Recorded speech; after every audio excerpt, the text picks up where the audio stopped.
On the morning of September 11, 2001, 19 men armed with box cutters directed by a man on dialysis in a cave fortress halfway around the world using a satellite phone and a laptop directed the most sophisticated penetration of the most heavily defended airspace in the world, overpowering the passengers and the military combat-trained pilots on 4 commercial aircraft before flying those planes wildly off course for over an hour without being molested by a single fighter interceptor.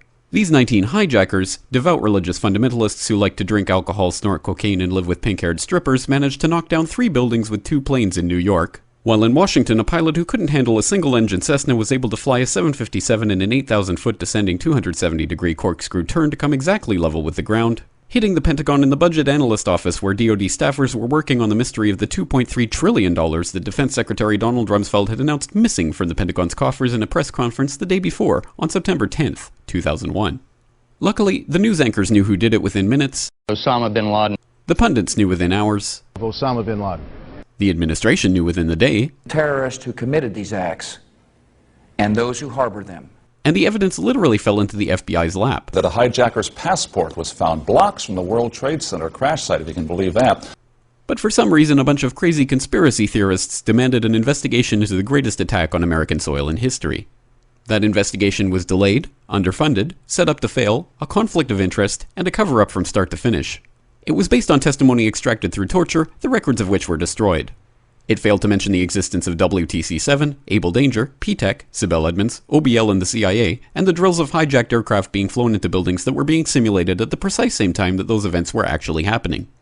It was lied to by the Pentagon, the CIA, the Bush administration, and as for Bush and Cheney, well, no one knows what they told it because they testified in secret, off the record, not under oath, and behind closed doors.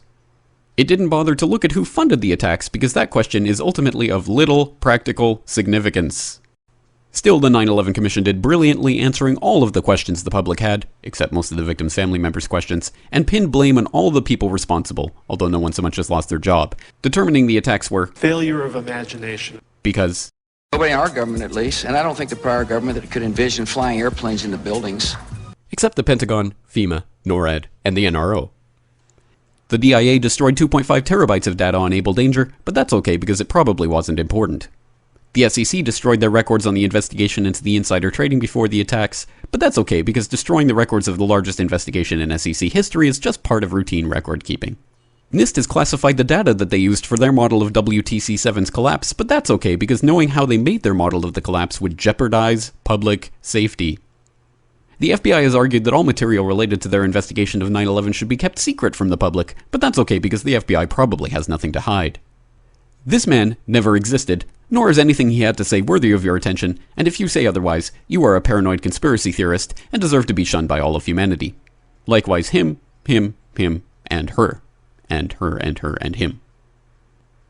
Osama bin Laden lived in a cave fortress in the hills of Afghanistan, but somehow got away. Then he was hiding out in Tora Bora, but somehow got away. Then he lived in Abbottabad for years, taunting the most comprehensive intelligence dragnet employing the most sophisticated technology in the history of the world for a decade, releasing video after video with complete impunity and getting younger and younger as he did so, before finally being found in a daring SEAL team raid which wasn't recorded on video, in which he didn't resist or use his wife as a human shield, and in which these crack special forces operatives panicked and killed this unarmed man, supposedly the best source of intelligence about those dastardly terrorists on the entire planet. Then they dumped his body in the ocean before telling anyone about it. Then a couple dozen of that team's members died in a helicopter crash in Afghanistan. This is the story of 9/11, brought to you by the media which told you the hard truths about his hip could be seen to move violently forward. And they took the babies out of the incubators. And mobile production facilities. And the rescue of Jessica Lynch. If you have any questions about this story, you are a batshit paranoid tinfoil dog-abusing baby hater and will be reviled by everyone.